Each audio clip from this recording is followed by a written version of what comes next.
خاطر دار پر چڑھتے رہے. کبھی خیرآبادی کبھی احمد شہید بنے.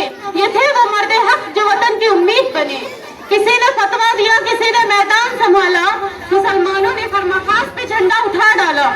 مدارس سے اٹھے وہ چراغ وفا کے پرچم جو جلا گئے غلامی کے اندھیروں کا عالم. میرا نام اقرا زبیر ہے اور میں جامعہ حدیث عالمہ اولیٰ کی طالبہ ہوں. میں اپنے استاد محترم جامعہ حدیث النساء للبنات کے مدیر اور الحکمہ انٹرنیشنل انگلش میڈیم اسکول کے ڈائریکٹر حضرت مولانا مفتی عبدالرحمان کا اپنی صحبت پہ تہہ دل سے شکریہ ادا کرتی ہوں کہ انہوں نے مجھ ناچیز کو الحکمہ انٹرنیشنل انگلش میڈیم اسکول کے اس عظیم الشان اجلاس میں جنگ آزادی کے عنوان پر لب کشائی کرنے کا موقع فراہم کیا. ورنہ کہاں میں نسیم صبح تیری مہربانی.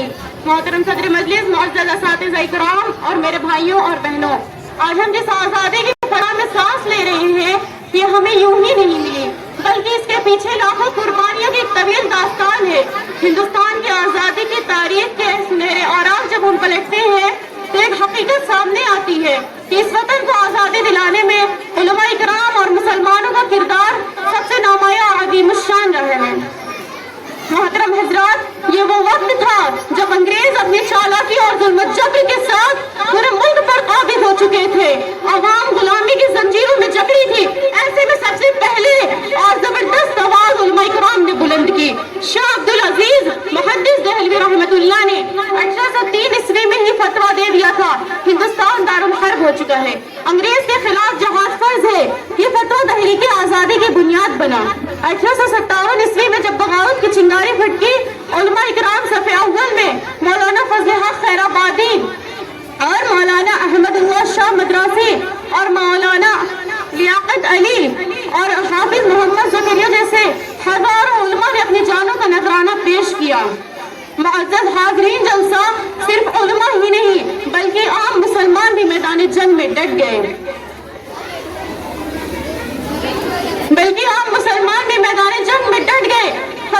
مولانا فضل حق خیرآبادی کو جزرائے انڈمان کے کالا پانی کے جیل میں قید کر دیا گیا جہاں وہ شہید ہو گئے. محترم حضرات, انگریز چاہتے تھے کہ اسلام کی روح ختم کر دی جائے, لیکن مدرسہ دارالعلوم دیوبند, مدرسہ مظاہر العلوم سہارنپور جیسے ادارے وجود میں آئے جنہوں نے جہاد آزادی کے لیے علماء تیار کیے. شیخ الہند مولانا محمود الحسن نے ریشم رومان تحریکیں چلائی تاکہ ہندوستان کو آزاد کرایا جا سکے. میرے عزیزوں, میرے معزز ہیں کہ یہ ہمارے علماء اکرام اور مسلمانیوں کی قربانی کا نتیجہ ہے. ہمارا فرض ہے کہ ہم اس آزادی کی قدر کریں, اپنی نئی نسل کو یہ تاریخ سنائیں اور ملک کی امن و ترقی کے لیے کام کریں.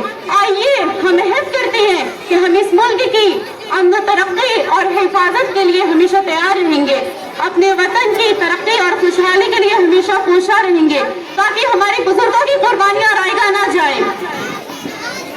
محترم حضرات, میں شعر پر اپنی تقریر کو ختم کرتی ہوں. اے وطن, ہم تجھ پہ قربان اپنی جان کر دیں گے, تیری عزت کی حفاظت میں اپنی پہچان کر دیں گے, اور سرفروشی کی تمنا اب ہمارے دل میں ہے, دیکھنا ہے زور کتنا بازی قاتل میں ہے. وقت آنے دے, دکھا دیں گے تجھے اے آسماں, ہم ابھی سے کیوں بتائیں کیا ہمارے دل میں ہے. وما توفیق الا باللہ. السلام علیکم ورحمۃ اللہ وبرکاتہ. دوستو, یہ بہت بڑی بات ہے.